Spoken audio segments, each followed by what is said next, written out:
ಅಶ್ವ health YouTube ಚಾನಲ್ಗೆ ಸ್ವಾಗತ. ನಾನು ಸಾಹಿತ್ಯ. ಬೇಸಿಗೆಗಾಲ ಬಂತು ಅಂದ್ರೆ ನಮಗೆ ನೆನಪಾಗೋದು ಕಲ್ಲಂಗಡಿ ಹಣ್ಣು. ಈ ಸೀಸನ್ ಬಂತಂದ್ರೆ ಮಕ್ಕಳಿಗೆ ಖುಷಿನೋ ಖುಷಿ.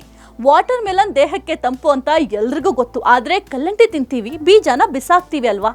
ಆದ್ರೆ ನೀವು ಬಿಸಾಕೋ ಬೀಜ ಎಷ್ಟು ಉಪಯುಕ್ತ ಅಂತ ನಿಮ್ಗೆ ಗೊತ್ತಾ? ಕಲ್ಲಂಗಡಿ ಬೀಜಗಳು ಅಮೃತಕ್ಕೆ ಸಮ. ಬೇರೆ ದೇಶಗಳಲ್ಲಿ ಇದಕ್ಕೆ ಸಾವಿರಾರು ರೂಪಾಯಿಯನ್ನು ಕೊಟ್ಟು ಪರ್ಚೇಸ್ ಮಾಡ್ತಾರೆ. ಈ ಬೀಜಗಳಲ್ಲಿ ಒಮೆಗಾ 6, ಬಿ ಜೀವಸತ್ವಗಳು, ಸತು, ಮೆಗ್ನೀಷಿಯಂ, ಕಬ್ಬಿಣ, ಪ್ರೋಟೀನ್ಗಳು ಮತ್ತು ಅಮೈನೋ ಆಮ್ಲಗಳೆಲ್ಲವೂ ಕೂಡ ಇದೆ.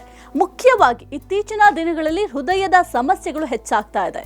ಈ ಕಲ್ಲಂಗಡಿ ಬೀಜಗಳಲ್ಲಿ ಉತ್ತಮ ಕೊಬ್ಬುಗಳಾದ ಮೊನೋಸ್ಯಾಚುರೇಟೆಡ್ ಮತ್ತು ಪಾಲಿಸ್ಯಾಚುರೇಟೆಡ್ ಫ್ಯಾಟಿ ಆಸಿಡ್ಗಳು ಇದು ಕೆಟ್ಟ ಕೊಲೆಸ್ಟ್ರಾಲ್ ಮಟ್ಟವನ್ನು ಕಡಿಮೆ ಮಾಡುತ್ತೆ. ಜೊತೆಗೆ ಹೃದಯಾಘಾತ ಹಾಗೂ ಪಾರ್ಶ್ವವಾಯುಗಳಂತಹ ಕಾಯಿಲೆಗಳನ್ನ ತಡೆಯಲು ಸಹಾಯ ಮಾಡುತ್ತೆ. ನಿಮಗೆ ಗೊತ್ತೇ ಇದೆ ಶುಗರ್ ಕಾಯಿಲೆ ಎಷ್ಟೆಲ್ಲ ಬಾಧಿಸುತ್ತೆ ಅಂತ. ಈ ಮಧುಮೇಹ ನಿಯಂತ್ರಣಕ್ಕೂ ಸಹಾಯವಾಗುತ್ತೆ. ಈ ಕಲ್ಲಂಗಡಿ ಬೀಜದಲ್ಲಿ ಮೆಗ್ನೀಷಿಯಂ, ಕಾರ್ಬೋಹೈಡ್ರೇಟ್ ಇರೋದ್ರಿಂದ ರಕ್ತದಲ್ಲಿನ ಸಕ್ಕರೆ ಮಟ್ಟವನ್ನ ಸ್ಥಿರವಾಗಿಡೋದಲ್ಲದೆ ಬಹಳ ರೀತಿಯಲ್ಲೂ ಕೂಡ ಸಹಾಯ ಮಾಡುತ್ತೆ. ಮೂಳೆಗಳ ಸಮಸ್ಯೆಯ ನಿವಾರಣೆಗೂ ಕೂಡ ಸಹಾಯವಾಗುತ್ತೆ. ಮೆಗ್ನೀಷಿಯಂ, ತಾಮ್ರ, ಪೊಟ್ಯಾಷಿಯಂ ಮತ್ತು ಮ್ಯಾಗ್ನೀಸಿಯಂನಂತಹ ಖನಿಜಗಳು ಸಮೃದ್ಧವಾಗಿದೆ.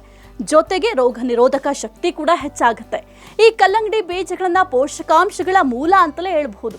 ಒಮೆಗಾ 6 ಇದೆ, ಬಿ ಜೀವಸತ್ವಗಳು, ಅಮೈನೋ ಆಮ್ಲಗಳು, ಸತು, ಮೆಗ್ನೀಷಿಯಂ, ಕಬ್ಬಿಣ, ತಾಮ್ರ ಮತ್ತು ಪೊಟ್ಯಾಷಿಯಂನಂತಹ ಅಗತ್ಯ ಪೋಷಕಾಂಶಗಳನ್ನ ದೇಹಕ್ಕೆ ಒದಗಿಸುತ್ತೆ.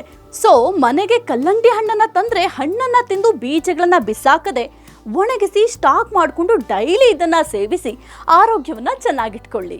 ಇನ್ನು ಹೆಚ್ಚಿನ ವಿಡಿಯೋಗಳಿಗಾಗಿ ನಮ್ಮ ಪೇಜನ್ನು ಫಾಲೋ ಮಾಡಿ, ಲೈಕ್ ಮಾಡಿ, ಶೇರ್ ಮಾಡಿ.